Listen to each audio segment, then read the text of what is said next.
Assalamualaikum warahmatullahi wabarakatuh. Perkenalkan, saya Asri Nurhaliza dari kelas G1 Akuntansi Universitas Teknologi Digital. Dalam kesempatan kali ini, saya akan memaparkan rangkuman materi tentang jurnal. Sebelumnya, kita sudah mengetahui transaksi keuangan yang direkam dalam formulir seperti faktur, penjualan, faktur, pembelian, bukti kas masuk, dan lain-lain. Transaksi-transaksi keuangan yang direkam dalam formulir kemudian dicatat untuk pertama kalinya dalam catatan akuntansi yang permanen. Catatan akuntansi yang permanen ini disebut dengan jurnal atau Book of Original Entry. Ada dua jenis jurnal. Yang pertama, jurnal umum atau generic journal. Jurnal ini digunakan jika jenis transaksi perusahaan masih sedikit. Yang kedua, ada jurnal khusus atau special journal. Jurnal ini dihasilkan dari jurnal umum yang dipecah, juga digunakan jika usaha perusahaan bertambah besar dan jenis transaksi menjadi lebih banyak. Selanjutnya yaitu fungsi dari pemecahan jurnal umum, di antara yang pertama untuk mengumpulkan dan menggolongkan transaksi yang sama yang frekuensi terjadinya tinggi. Yang kedua, untuk mengurangi pekerjaan pembukuan ke dalam buku besar dan untuk menggolongkan transaksi yang dicatat. Yang ketiga, untuk memungkinkan pekerjaan pencatatan transaksi ke dalam jurnal dilakukan oleh beberapa orang. Dan yang terakhir adalah untuk menciptakan pengendalian intern. Selanjutnya yaitu jurnal khusus dibagi menjadi beberapa jenis. Yang pertama ada jurnal penjualan, yaitu jurnal yang mencatat penjualan barang dengan cara kredit.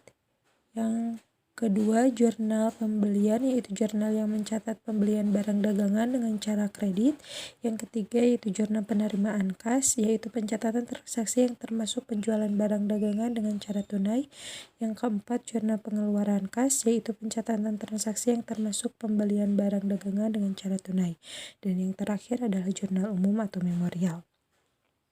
Metode pencatatan data ke dalam jurnal ada 4 jenis metode.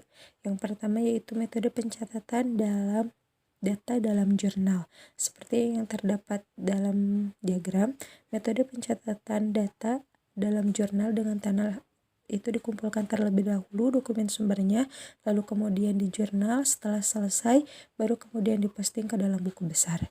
Yang kedua yaitu metode pencatatan data dalam jurnal dengan mesin pembukuan. Dapat dilihat dalam diagram bahwa dalam metode ini jurnal diperoleh dari pembuatan dokumen sumber dan diposting ke dalam buku besar pembantu. Setelah jurnal selesai, barulah diposting ke dalam buku besar. Yang ketiga yaitu metode pencatatan dalam data dalam jurnal dengan dokumen sumber yang berfungsi sebagai jurnal.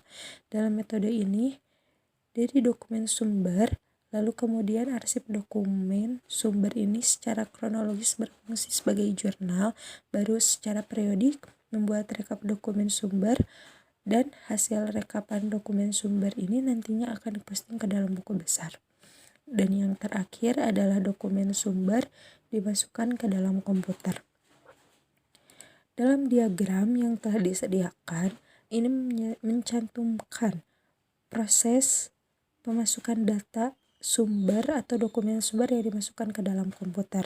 Dari dokumen sumber kemudian di terminal dan kemudian menjadi arsip transaksi, lalu di run updating. Nah, dalam run updating ini nantinya akan ada arsip induk yang telah dimutakhirkan dan ada juga arsip induk yang belum dimutakhirkan. Mungkin dicukupkan sekian materi rangkuman kali ini. Semoga bermanfaat. Wassalamualaikum warahmatullahi wabarakatuh.